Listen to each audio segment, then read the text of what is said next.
Episode തുടക്കത്തിൽ കാണിക്കുന്നത് ബോന്തിത്തേനെയാണ്. ബോന്തിത്ത അവിടെ ഇരിക്കുന്ന രസഗുളയുടെ കൊടുക്കളിക്ക് ഇങ്ങനെ നോക്കി നിൽക്കുകയാണ്. പെട്ടെന്ന് അവളുടെ കൈമ കെട്ടി കൊടുത്തില്ലേ ത്രിലോചൻ, അതിങ്ങനെ കുത്തിയിട്ട് അവളുടെ കൈ വേദനിക്കുന്നുണ്ടാവുക. അപ്പോൾ അവളിങ്ങനെ ആലോചിക്കുകയാണ്, ഒരു ഭാഗത്ത് ത്രിലോചൻ കാക്ക എൻ്റെ ഈ ചീത്ത സ്വഭാവം മാറാൻ വേണ്ടിയിട്ട് ഈ ചരടൊക്കെ ഇങ്ങനെ കെട്ടി തന്നിട്ടുണ്ട്, ഒരു ഭാഗത്ത് എൻ്റെ ഭർത്താവ് എല്ലാവരോടും വെല്ലുവിളിച്ചേക്കാണ് 6 ദിവസം കഴിഞ്ഞിട്ട് ഇത് മാറ്റിയില്ലെങ്കിൽ എൻ്റെ അമ്മയുടെ അടുത്തേക്ക് എന്നെ കൊണ്ടാക്കുന്നു വെല്ലുവിളിച്ചേക്കാണെന്നൊക്കെ ഇങ്ങനെ ബോന്തിത്ത ഇങ്ങനെ വിഷമത്തോടു കൂടി ആലോചിക്കുന്നുണ്ട്. എന്നിട്ട് അവൾ തന്നെ നിന്ന് പറയാണ്, ഓ ഞാനിപ്പോൾ എന്തിനാ ഇതൊക്കെ ഇരുന്ന് ആലോചിക്കേണ്ടത്, ഇപ്പോൾ രസഗുളല്ല എൻ്റെ മുമ്പിൽ ഇരിക്കുന്നത്, അപ്പോൾ ഇതിന് മാത്രമേ ഞാൻ ശ്രദ്ധ കൊടുക്കാൻ പാടുള്ളൂ, ഇത് പോയിട്ട് കഴിക്കാമല്ലോ എന്ന് പറഞ്ഞിട്ട് അവൾ പോകാൻ വേണ്ടി നിൽക്കുമ്പോഴാവും അവിടേക്ക് ത്രിലോചൻ വരിക. അപ്പോൾ ത്രിലോചൻ പിള്ള കണ്ടിട്ടുണ്ടാവില്ല. അപ്പം മുൻഷിയുടെ അടുത്ത് ത്രിലോചൻ ഇങ്ങനെ സംസാരിക്കാവോ. അപ്പോൾ മുൻഷി പറയുന്നുണ്ട്, ഇന്നലെ ഒരു ആൾ കല്യാണം വിളിക്കാൻ വേണ്ടി വന്നിട്ടുണ്ടായിരുന്നു, അപ്പോൾ ആളുടെ മോൻ്റെ കല്യാണമാണ്, പ്രദീപ് എന്നാണ് ആ മോൻ്റെ പേര്. അപ്പോൾ അത് ബട്ടൂക്കിൻ്റെ ഒപ്പമാണ് പഠിക്കണമെന്ന് പറയുമ്പോൾ അപ്പോൾ ത്രിലോചൻ പറയണ ബട്ടൂക്കിൻ്റെ ഒപ്പമാണ്, അപ്പോൾ 11 വയസ്സല്ലേ എന്ന് പറയുമ്പോൾ മുൻഷി പറയണ 11 വയസ്സാണ് ചെക്കന്, പെണ്ണിന് 5 വയസ്സാണെന്ന് ഇങ്ങനെ പറയുന്നുണ്ട്. അപ്പോൾ ത്രിലോചൻ പറയണ ഇതാണ് നല്ലത്, ഇങ്ങനെയൊക്കെയാണ് കല്യാണം കഴിച്ചു കൊടുക്കേണ്ടത്, ഇപ്പോൾ തന്നെ കല്യാണം കഴിച്ചു കൊടുത്താൽ അവർക്ക് ഒരു കുടുംബജീവിതം എന്താണെന്നൊക്കെ അറിയുമെന്നൊക്കെ ത്രിലോചൻ ഇങ്ങനെ പറയുന്നുണ്ട്. മുൻഷി പറയണ അനിരുദ്ധ മോദിന് പുതുതായിട്ട് കല്യാണം കഴിഞ്ഞവരല്ലേ, അപ്പോൾ അവരെയാണ് കൂടുതലായിട്ട് വിളിച്ചേക്കണമെന്ന് പറയുമ്പോൾ ത്രിലോചൻ ഇങ്ങനെ ഒന്ന് ആലോചിക്കുന്നുണ്ട്, അയ്യോ എങ്ങനെ ബോന്തിത്തേനെ പറഞ്ഞയക്കുക, കാരണം അവിടെ രാത്രി നിൽക്കേണ്ടി വരില്ലേ, അപ്പോൾ സ്ത്രീകളുടെ ഇടയിൽ അവൾ കിടക്കേണ്ടി വരിക, അപ്പോൾ ഇതൊക്കെ എല്ലാവരും അറിയില്ല, അവൾ പായിലും മുത്രയിച്ച് വെക്കണ കാര്യമൊക്കെ എല്ലാവരും അറിയില്ലേ എന്നൊക്കെ ഇങ്ങനെ ത്രിലോചൻ ഇങ്ങനെ ആലോചിക്കുന്നുണ്ട്. നടന്നു പോകണ അനിരുദ്ധിനെ ബാക്കിൽ നിന്ന് സൗരഭ് വിളിക്കാനാണ് കാണിക്കുന്നത്. അപ്പോൾ സൗരഭിനോട് അനിരുദ്ധ് പറയേണ്ടത്, നിനക്ക് അറിയില്ലേ സൗരഭ്, ഞാൻ ഇന്നലെ എല്ലാവരുടെ മുമ്പിലും നാണം കെട്ടത് അറിയില്ല, അവരെന്താ പറഞ്ഞത് 5 സ്ത്രീകളോടെങ്കിലും സമ്മതം ചോദിക്കണമെന്ന് പറഞ്ഞില്ല, ഇത് ഇത്ര വലിയ കാര്യമാണോ എന്നൊക്കെ ഇങ്ങനെ സൗരഭിനോട് പറയുമ്പോൾ സൗരഭ് പറയാണ്, നമ്മളിപ്പോൾ പുതുതായിട്ട് എന്തെങ്കിലും ഈ സൊസൈറ്റിയിൽ ഇങ്ങനെ കൊണ്ടുവരണമെങ്കിൽ ഇപ്പോൾ എല്ലാവരും അത്ര പെട്ടെന്നൊന്നും ഇത് അക്സെപ്റ്റ് ചെയ്യില്ല, അവർക്ക് പെട്ടെന്ന് അത് അംഗീകരിക്കാൻ പറ്റില്ല, അവരൊന്നും ചിലപ്പോൾ സമ്മതിച്ചൊന്നും വരില്ല എന്ന് പറയുമ്പോൾ അനിരുദ്ധ് പറയണം, അത് നമ്മൾ സമ്മതിപ്പിക്കണം, പറഞ്ഞിട്ട് സമ്മതിപ്പിക്കണം, അതിനല്ല ഇപ്പം ഞാൻ പോകണമെന്നൊക്കെ ഇങ്ങനെ അനിരുദ്ധ് ഇങ്ങനെ പറയുന്നുണ്ട്.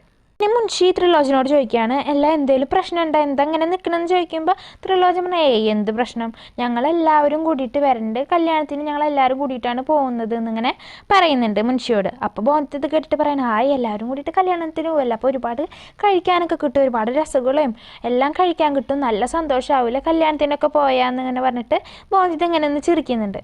അപ്പോൾ അവൾക്ക് ബട്ടൂക്ക് ഇങ്ങനെ കരഞ്ഞിട്ട് വരികയാണ് ത്രിലോചൻ്റെ അടുത്തേക്ക്. എന്നിട്ട് അപ്പോൾ ത്രിലോചൻ ചോദിക്കുന്നുണ്ട്, നീ എന്തിനാ കരയണത്, നിന്നെ ആരെങ്കിലും അടിച്ചാന്ന് ഇങ്ങനെ ത്രിലോചൻ ചോദിക്കുമ്പോൾ ബട്ടൂക്ക് പറയാണ്, എന്നെ ആരെങ്കിലും അടിക്കുമോ, ഞാൻ രോഹിത് ചൗധരിത്തെ കുട്ടിയല്ല, എന്നെ ആരും അടിക്കുക, ആർക്കും ധൈര്യമല്ല എന്നിങ്ങനെ പറയുന്നുണ്ട്.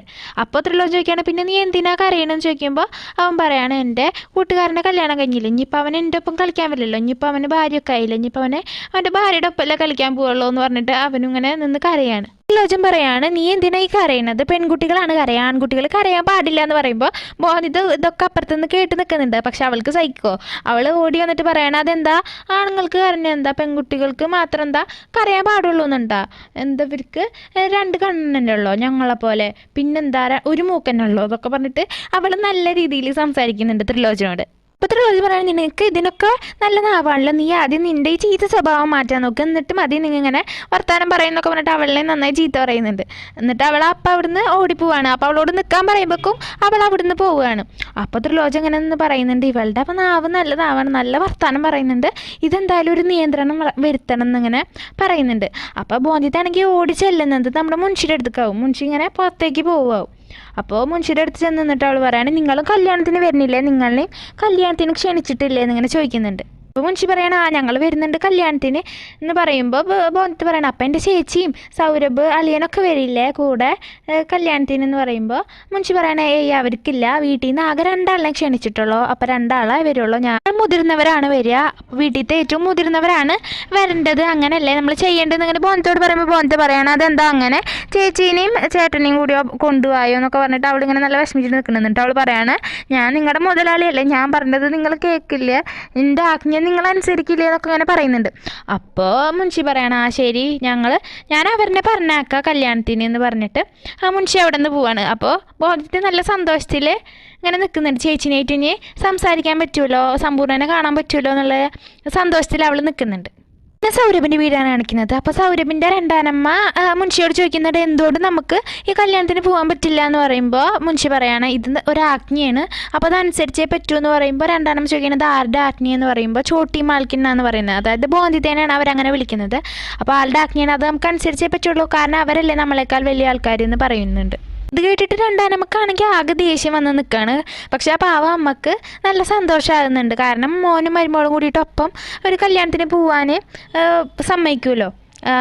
ഇനിയിപ്പോൾ ആ രണ്ടാനമ്മക്ക് ഒന്നും പറയാനൊരു റീസൺ ഇല്ലല്ലോ. അപ്പോൾ അതുകൊണ്ട് ഈ പാവ അമ്മ നന്നായിട്ട് സന്തോഷിക്കുന്നുണ്ട്.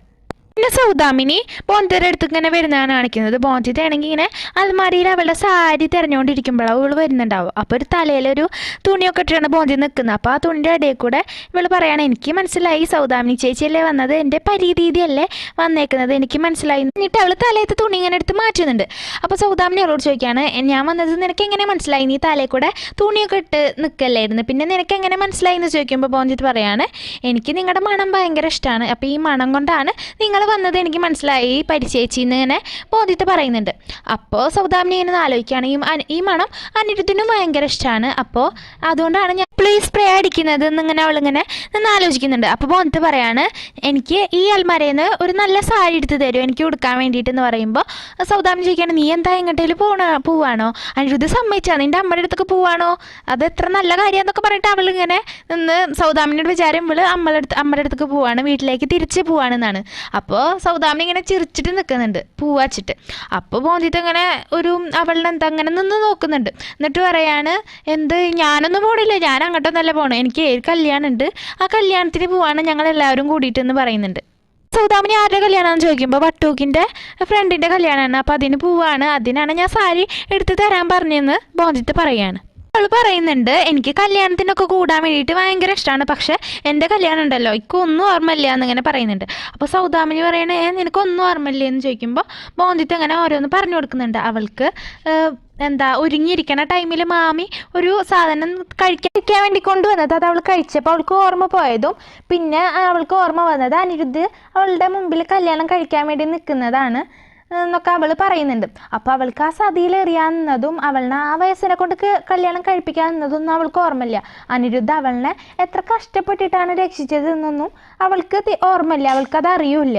അപ്പോൾ സൗദാമിനി ഇങ്ങനെ പറയാണ് ആ ദിവസമാണ് എനിക്ക് ഏറ്റവും പ്രിയപ്പെട്ടതാകേണ്ടിരുന്ന ദിവസമായിരുന്നു അത്, പക്ഷേ ആ ഏറ്റവും വെറുക്കപ്പെട്ട ആ ദിവസം അതായി, അത് നീ കാരണമായത്, അന്ന് എന്നെ അനിരുദ്ധ് എന്നോട് ഇഷ്ടമെന്ന് പറയാമെന്ന് പറഞ്ഞ ആ ദിവസമായിരുന്നു അന്ന്, അതൊക്കെ തകർത്തത് നീയാണെന്നിങ്ങനെ സൗദാമിനി ഇങ്ങനെ പറഞ്ഞിട്ട് അവളുടെ കണ്ണിൽ നിന്നൊക്കെ ഇങ്ങനെ വെള്ളം വരാൻ വേണ്ടി നിൽക്കുന്നുണ്ട്. അപ്പോൾ ബോന്തിത്ത് അവളോട് ചോദിക്കുകയാണ് നിനക്ക് അറിയണേ എന്തിനാ കണ്ണൊക്കെ നിറഞ്ഞിരിക്കുന്നതെന്ന് ചോദിക്കുമ്പോൾ സൗദാമിനി പറയാണ് അത് നിൻ്റെ കാര്യം ആലോചിച്ചിട്ടാണ്, നീ പറഞ്ഞില്ല നിൻ്റെ കല്യാണമൊന്നും നിനക്ക് ഓർമ്മയില്ല എന്ന് പറഞ്ഞില്ലേ, അതുകൊണ്ട് മാത്രമാണ് ഞാൻ കരയുന്നത് എന്നിങ്ങനെ അവൾ നുണ പറയുന്നുണ്ട്. എന്നിട്ട് അവൾ പറയാണ് നീ എന്തായാലും ബട്ടൂക്കിൻ്റെ സുഹൃത്തിൻ്റെ കല്യാണത്തിന് പോയിട്ട് നന്നായിട്ട് സന്തോഷിക്കുക, എന്താ വേണ്ടിച്ചെങ്കിൽ നീ അത് ചെയ്യുമെന്ന് പറയുമ്പോൾ ബോന്തിത്ത് പറയാണ് നിങ്ങൾ എത്ര നല്ലതാ, പക്ഷേ എന്ന് പറഞ്ഞിട്ട് അവളുടെ മൂത്രം ഒഴിക്കണ കാര്യമൊക്കെ ആലോചിക്കണം. എന്നിട്ട് പറയാണ് അയ്യോ ഞാൻ ഒരു രാത്രി അവിടെ നിൽക്കേണ്ടി വരില്ല അവരുടെ എല്ലാവരും, അപ്പോൾ എൻ്റെ ഈ സത്യാവസ്ഥ എല്ലാവരും അറിയില്ലേന്ന് ബോന്തിത്ത് ഇങ്ങനെ വിഷമിച്ചിട്ട് പറയുന്നുണ്ട്. അപ്പോൾ സൗദാമിനി പറയാണ് നിന്നെ സഹായിക്കാൻ വേണ്ടിയിട്ട് ഞാനും വരാമെന്ന കല്യാണത്തിന്, നിൻ്റെ ഈ കാര്യം ആരും അറിയാതെ ഇരിക്കാൻ വേണ്ടിയിട്ട് ഞാൻ നോക്കാമെന്ന് പറഞ്ഞിട്ട് ബോന്തിത്തൊക്കെ അവൾക്ക് വാക്ക് കൊടുക്കുന്നുണ്ട്. അപ്പോൾ ബോന്തിത്ത് പറയും സത്യമാണോ എൻ്റെ കൂടെ വരും, നിങ്ങൾ എത്ര നല്ലതാണെന്ന് ഇങ്ങനെ ചെയ്യുന്നുണ്ട്. അപ്പോൾ സൗദാമിനി ഇങ്ങനെ സാരി എടുത്ത് കൊടുക്കുന്ന ടൈമിൽ ഇങ്ങനെ ആലോചിക്കുന്നുണ്ട് നോക്കിക്കോ ബോന്തിത്ത, ഇത് ആരും അറിയാണ്ടിരിക്കാനല്ല, എല്ലാവരും ഞാൻ അറിയിക്കും, ഇത് നിന്നെല്ലാവരും മുമ്പിൽ നാണം കെടുത്തുന്നു അവളിങ്ങനെ ആലോചിക്കുന്നുണ്ട്. ഇത് പത്രം വായിച്ചുകൊണ്ടിരിക്കുമ്പോൾ ബോന്തിത്ത് സൗദാമിനി കൂടിയിട്ട് അവൻ്റെ അടുത്തേക്ക് പോകുന്നുണ്ട്. അപ്പോൾ ബോന്തിത്തനെ കണ്ടിട്ട് അവനിങ്ങനെ നോക്കി നിൽക്കുന്നുണ്ട്, ഇത് എന്തപ്പോൾ ഇത് ഇവിടെ ആകെ ഒരുങ്ങി വന്നിക്കണം എന്നുള്ള രീതിയിൽ അവളങ്ങനെ നോക്കുന്നുണ്ട്. അപ്പോൾ സൗദാമിനി അവനോട് പറയാണ് നിനക്കിപ്പോൾ ഒരു ചോദ്യമുണ്ട്, ഞങ്ങളിൽ രണ്ടാളിൽ ഏറ്റവും കൂടുതൽ ഭംഗി ആരുടെയെന്ന് ഇങ്ങനെ ചോദിക്കുന്നുണ്ട്. അപ്പോൾ ബോന്തിത്ത് ഇങ്ങനെ പറയാണ് അതിപ്പോൾ എന്താ സംശയം, ഇന്നെ തന്നെയാണ് ഏറ്റവും കൂടുതൽ ഭംഗി എന്ന് പറയുന്നുണ്ട്. എന്നിട്ട് അവൾ എന്നെ അത് മാറ്റി പറയാണ് അല്ലല്ല എന്നെക്കാൾ ഭംഗി ചേച്ചീനല്ലേ, ഞാൻ അത്ര വലിയ ഭംഗിയില്ല, പക്ഷെ ചേച്ചി ഉണ്ടല്ലോ ചേച്ചീനെ കാണാൻ നല്ല ഭംഗിയാണ്, എല്ലാവരും കണ്ടാൽ ചേച്ചീനെ സ്നേഹിച്ചു പോകുന്നൊക്കെ ഇങ്ങനെ ബോന്തിത്ത് അവളിനെ പൊക്കി പറയുന്നുണ്ട്. പിന്നെ സൗരഭിനെ കാണിക്കുകയാണ്. സൗരഭ് സമ്പൂർണ്ണോട് ഒരുങ്ങാൻ വേണ്ടി പറയാണ് കല്യാണത്തിന് പോകാൻ വേണ്ടിയിട്ട്. അപ്പോൾ അവൾ ആകെ നന്നായിട്ട് സന്തോഷിക്കുന്നുണ്ട്, ബോന്തിത്തിനെ കാണാൻ പറ്റൂലോ, ബോന്തിത്തോട് സംസാരിക്കാൻ പറ്റൂലോ എന്നൊക്കെ പറഞ്ഞിട്ട് നല്ല സന്തോഷത്തിൽ നിൽക്കുന്നുണ്ട്. അപ്പം എൻ്റെ അടുത്ത് ചോദിക്കുകയാണ് നീ എങ്ങോട്ടേ ഒരുങ്ങിയിട്ട് നീ എങ്ങോട്ടേ പോകണമെന്ന് ചോദിക്കുമ്പോൾ ബോന്തിത്ത് പറയാണ് നിങ്ങൾ മറന്ന ഇന്ന് കല്യാണം ഉണ്ട് ബട്ടൂക്കിൻ്റെ ഫ്രണ്ടിൻ്റെയാണ് കല്യാണം എന്ന് പറയുമ്പോൾ ബട്ടൂക്കിൻ്റെ ഫ്രണ്ടിൻ്റെ 11 വയസ്സല്ലേ ഉള്ളൂ എന്ന് പറയുമ്പോൾ ബോന്തിത്ത് പറയണം 11 വയസ്സുള്ളൂ അവൻ്റെ പെണ്ണിന് എന്താ 5 വയസ്സുള്ള എന്നേക്കാൾ ചെറുതാണെന്ന് പറയുന്നുണ്ട്. അപ്പോൾ അനിരുദ്ധ് പറയാണ് ഞാനിത് എന്തായാലും ഈ കല്യാണം നടക്കാൻ വേണ്ടി സമ്മതിക്കില്ല, അത് എന്തത് ബാലവിവാഹമാണ്, ഞാൻ എന്തായാലും ഇനി ഇവിടെ നടക്കാൻ വേണ്ടി സമ്മതിക്കില്ല എന്ന് പറയുന്നുണ്ട്. അപ്പോൾ സൗദാമിനി പറയുന്നുണ്ട് ഇതൊക്കെ ഇവിടെ നടക്കുന്നത് ഇപ്പോൾ കാലങ്ങളോളമായിട്ട് നടന്നു വരുന്നതാണ്, ഇതിനി നടക്കും ചെയ്യും, ഒരുപാട് കാലം ഇത് തന്നെ നടക്കും ചെയ്യും എന്നൊക്കെ അങ്ങനെ സൗദാമിനി പറയുന്നുണ്ട്. അപ്പം അനിരുദ്ധിനാണെങ്കിൽ ഇതൊന്നും തീരെ ഇഷ്ടാവുന്നില്ല. കാരണം ഒരു ബാലവിവാഹം വീണ്ടും അവിടെ നടക്കാൻ അവൻ എന്തായാലും സമ്മതിക്കില്ല. ഇവിടെയാണ് 37ാമത്തെ എപ്പിസോഡ് അവസാനിക്കുന്നത്. അപ്പോൾ എല്ലാവരും കമൻറ്റ് ചെയ്തിട്ട് അഭിപ്രായമൊക്കെ ഇഷ്ടപ്പെട്ടെങ്കിൽ ലൈക്ക് ചെയ്യുക. തുടർന്നുള്ള എപ്പിസോഡ്സ് ലഭിക്കുവാനായിട്ട് ചാനലൊന്ന് സബ്സ്ക്രൈബ് ചെയ്യുക. അപ്പോൾ അടുത്ത വീഡിയോ ആയിട്ട് വീണ്ടും കാണാം.